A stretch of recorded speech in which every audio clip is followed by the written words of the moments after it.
Pertahanan bilang skornya 5 gimana Pak? 5 dan di bawah 5 Pak sektor pertahanan Pak dalam debat Pak. Tanyakan ke Menteri Pertahanan. Terima kasih teman-teman. Terima kasih Pak. Presiden Joko Widodo menanggapi pernyataan Anies Baswedan dan Ganjar Pranowo soal penilaian kinerja Kementerian Pertahanan di bawah kepemimpinan Prabowo Subianto sebagai Menteri Pertahanan. Saat dimintai tanggapan soal skor rendah, Presiden Jokowi mengatakan bahwa hal itu sebaiknya ditanyakan kepada Kementerian Pertahanan.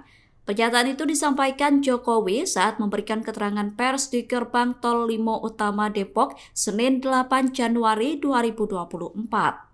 Seperti diketahui dalam debat ketiga Pilpres 2024, Anies bertanya ke Ganjar soal penilaian kinerja Kementerian Pertahanan. Ganjar menjawab pertanyaan Anies dengan memberikan skor 5 untuk kinerja Kemenhan yang dipimpin oleh Prabowo. Sedangkan Anies sendiri memberikan skor 11 dari 100 atas kinerja Kemenhan. Kedua capres lawan Prabowo itu kompak memberikan penilaian rendah terhadap kinerja Kementerian Pertahanan. Pertahanan bilang skornya 5 gimana Pak? 5 dan di bawah 5 Pak sektor pertahanan Pak dalam debat Pak. Tanyakan ke Menteri Pertahanan. Terima kasih teman-teman. Terima kasih Pak. Dalam debat ketiga Pilpres yang digelar pada Minggu 7 Januari malam, aksi kubu Prabowo Subianto menjadi sorotan. Wakil Ketua TKN Prabowo Gibran, Grace Natali dan rekannya menghampiri meja moderator. Momen tersebut terjadi saat jeda debat Pilpres 2024.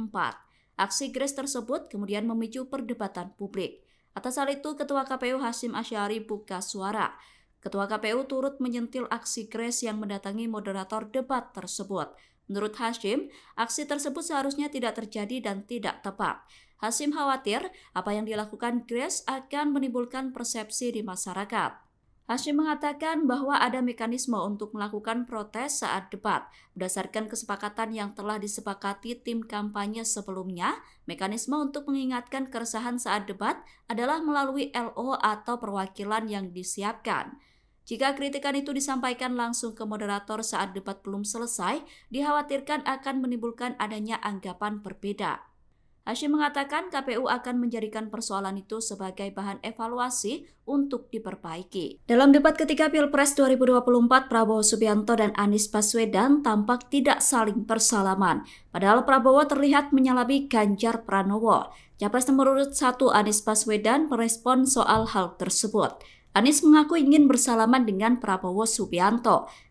Anies bahkan mengaku sudah mencari Prabowo seusai debat berlangsung namun tidak bertemu. Anies mengatakan dirinya tidak mengetahui kemana harus bersalaman dengan Prabowo.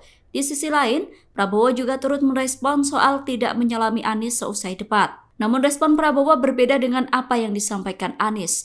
Prabowo mengatakan dirinya tidak menyalami Anies karena Anies tidak menghampiri. Prabowo menilai seharusnya Anies yang menghampirinya dan menyalami. Capres nomor urut 2 itu berpendapat bahwa dirinya lebih tua, sehingga menurutnya Anies yang seharusnya menghampirinya. Dalam pelaksanaan debat ketiga Pilpres, Anies dan Prabowo beberapa kali saling berbalas argumen. Anies sempat menyindir kapasitas Prabowo sebagai Menteri Pertahanan yang dianggap belum optimal. Prabowo juga berkali-kali menyerang Anies dengan melontarkan berbagai argumen keras. Debat ketiga Pilpres 2024 diwarnai aksi saling serang antara Prabowo Subianto dengan Anies Baswedan. Debat tersebut digelar di Istora Senayan, Jakarta, Minggu 7 Januari. Capres nomor urut 2 Prabowo Subianto sempat meminta agar Capres nomor urut 1 Anies Baswedan kembali belajar soal ekonomi. Momen tersebut terjadi saat Prabowo hendak menjelaskan soal utang luar negeri Indonesia. Mendengar tanggapan Prabowo yang menyuruh dirinya belajar soal ekonomi, Anies Baswedan tampak tertawa. Selain itu, Anies juga terekam mengucapkan kata wow saat Capres nomor urut 2 Prabowo Subianto menjelaskan soal utang Indonesia. Saya nggak mengerti, jangan-jangan guru kita, buku kita sama, Pak Ganjar. Kok saya banyak sependapat, terus aja. Saya akan bilang AA, saya bukan orang macam-macam. Tapi Pak Anies, saya kira Pak Anies perlu belajar ekonomi lagi, ya kan? Jadi kalau bilang ideal 30%, dasarnya apa? Yang di bawah kita itu Arab Saudi, Rusia, pokoknya negara-negara yang punya sumber alam yang luar biasa. Tetapi 40% ya salah satu terendah sekarang. Jadi kalau kita mau bangun industri, Tadi saya setuju sebagian dari yang Bapak sampaikan. Oh iya, kenapa? Yang penting utang itu produktif. Itu saya setuju. Tapi kita bisa sampai 50%, tidak ada masalah. Kita tidak pernah default. Kita tidak pernah default. Kita dihormati di dunia. Ketemu malam hari, ketemu hari libur kan. Dan makan juga. Terima kasih Pak. Pak terkait dengan Bahas Pilpres juga. Bahas pemerintahan ada, bahas Pilpres juga ada. Cukup ya. Pak terkait dengan kemarin Pak Anies menyinggung soal etik Pak, bagaimana tanggapannya Pak? Cukup Pak. Capres nomor urut 1 Anies Baswedan menyindir tajam soal etika presiden. Sindiran itu disampaikan Anies dalam debat Pilpres ketiga yang digelar di Istora Senayan. Anies bertanya kepada Prabowo Subianto mengenai hubungan standar etika seorang presiden dengan kemampuan menjaga keamanan negara. Menurut Anies, seorang pemimpin seharusnya bergerak berdasarkan nilai yang diyakini.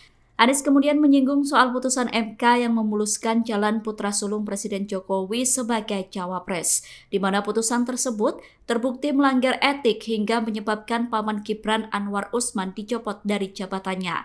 Namun meski terbukti melanggar etik, Gibran tetap bisa mengikuti kontestasi Pilpres 2024.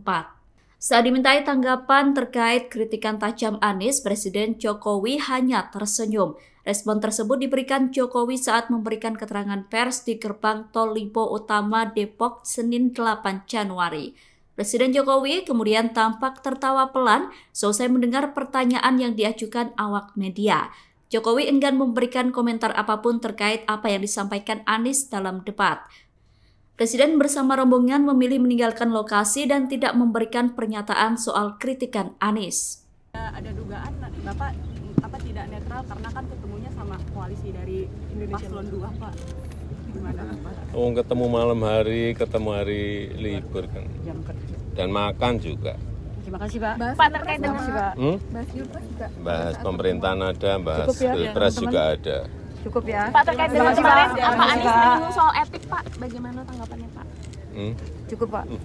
Prabowo Subianto dapat apresiasi karena tidak terpancing membongkar rahasia negara meskipun berkali-kali diserang lawan saat debat. Apresiasi itu diberikan oleh Wakil Komandan TKN Pemilih Muda Prabowo Gibran, Kawendra Lukistian. Kawendra mengatakan Prabowo mampu menjelaskan secara taktis dan proporsional sesuai dengan tema debat.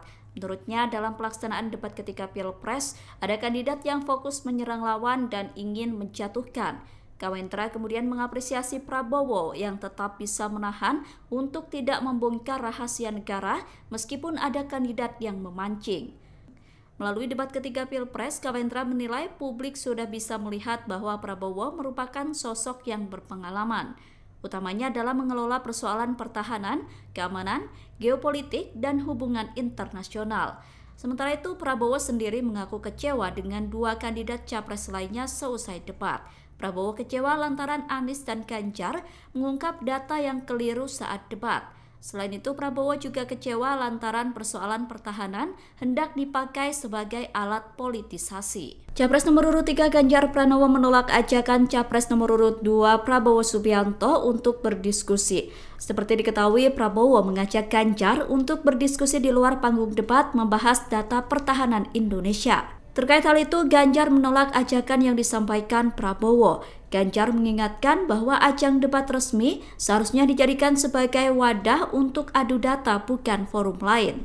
Pernyataan tegas itu disampaikan Ganjar selesai debat Capres di Istora Senayan Minggu 7 Januari. Ganjar menyatakan bahwa diskusi di luar debat tidak perlu dilakukan. Ia kemudian menegaskan jika tidak bisa adu data saat debat, maka tidak perlu mengundang ke forum lain. Menurut Ganjar, waktu yang terbatas bukan halangan untuk berdebat. Justru waktu terbatas merupakan ujian yang harus dilalui saat debat. Ganjar mempersilahkan apabila Prabowo ingin berdiskusi dengan DPR. Namun untuk berdebat dengannya, maka forum yang tepat hanya di debat KPU.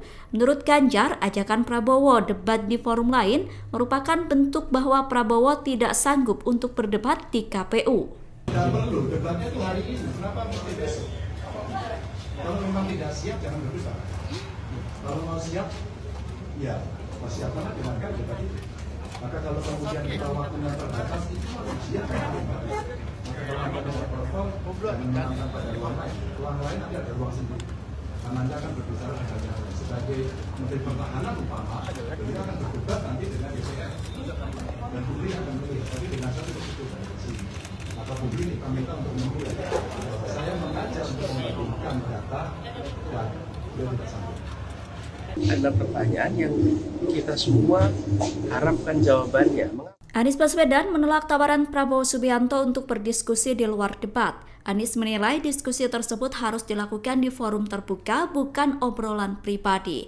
Pernyataan itu disampaikan Anies di Gorontalo pada Senin 8 Januari 2024. Menurut Anies, momen debat Capres seharusnya jadi momentum untuk menjelaskan tema yang diangkat. Anies mengatakan, sesempit apapun waktu saat debat, tetap harus dimanfaatkan sebaik mungkin.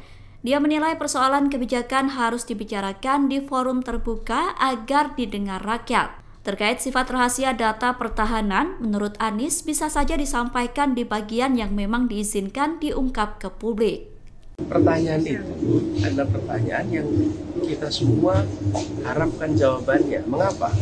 Karena ketika memimpin sebuah negara dan memimpin di bidang pertahanan, standar etika itu harus diikuti. Dan tadi malam saya menemukan fakta-fakta 5 tahun terakhir itu ada problem-problem etika. Bahkan saya tanya terkait dengan sudah terjadi pelanggaran kode etik di MK yang menghasilkan calon wakil presiden yang melewati proses melanggar etik, tapi tetap kompromi. Nah nanti di perjalanan besok bagaimana? Itulah sebabnya ketika bicara standar etika bukan hanya mengatakan oh ya saya akan menganut standar etika yang tinggi, tapi ada kenyataannya, problem-problemnya di sini.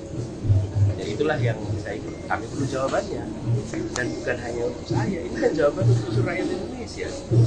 Pertanyaan itu bisa ditanyakan oleh siapa saja, harus bisa dijawab. Viral di media sosial, pendukung salah satu capres meneriaki Anies Baswedan saat sedang memaparkan penjelasan di debat Pilpres 2024. Aksi itu terjadi saat pelaksanaan debat di Istora Senayan, Minggu 7 Januari 2024. Momen debat Pilpres ketiga semalam memang diwarnai berbagai ketegangan antara 3 calon presiden, utamanya antara Anies Baswedan dan Prabowo Subianto. Kedua capres itu saling serang hingga membuat tensi debat memanas. Di tengah-tengah pelaksanaan debat, terdapat aksi tak terpuji yang diduga dilakukan oleh salah satu pendukung pasangan calon. Dalam video yang beredar di media sosial X, salah satu pendukung diduga meneriaki Anies menggunakan kata kasar. Sementara dalam video lain terlihat seorang wanita juga turut meneriaki Anies secara terang-terangan. Sosok yang meneriaki Anies tersebut terlihat dalam barisan pendukung pasangan Prabowo Gibran. Dalam video lain, panitia terlihat menghampiri wanita tersebut. Seakan tidak terima, wanita tersebut justru mengklaim bahwa dirinya mendapatkan undangan dari Hasyim. Belum diketahui pasti apakah Hasyim yang dimaksud merupakan adik dari Prabowo Subianto atau bukan. Baik, kita lanjutkan kepada Bapak Anies Baswedan menanggapi jawaban dan pernyataan dari Capres nomor urut 2 Bapak Prabowo Subianto. Waktunya 1 menit, silakan Pak Anies. Ketika dikatakan bahwa standar etika yang dipegang adalah tinggi, memang menjadi presiden, panglima tertinggi harus memiliki standar etika.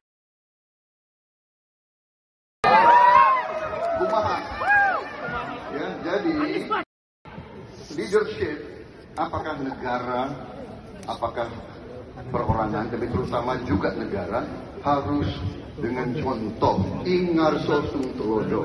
Presiden Joko Widodo memberikan pesan kepada 3 calon presiden terkait debat. Jokowi meminta agar debat tidak dilakukan dengan cara saling menjatuhkan. Mandat itu disampaikan Jokowi dalam keterangan pers di Serang, Banten, Senin 8 Januari 2024. Jokowi menegaskan bahwa tidak masalah jika masing-masing kandidat saling serang saat debat.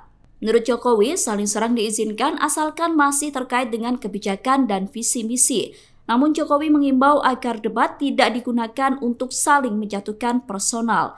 Jokowi mengatakan bahwa saling menjatuhkan saat debat tidak mengedukasi rakyat. Oleh karena itu, Jokowi menyarankan agar debat Pilpres diformat secara lebih baik lagi ke depannya. Menurut Jokowi, debat ketiga Pilpres kurang menampilkan substansi dan visi para capres. Jokowi mengatakan debat yang berlangsung pada Minggu malam itu justru lebih banyak menampilkan aksi saling serang secara personal antar capres. Jokowi pun menduga bahwa kemungkinan ada banyak orang yang kecewa dengan jalannya debat.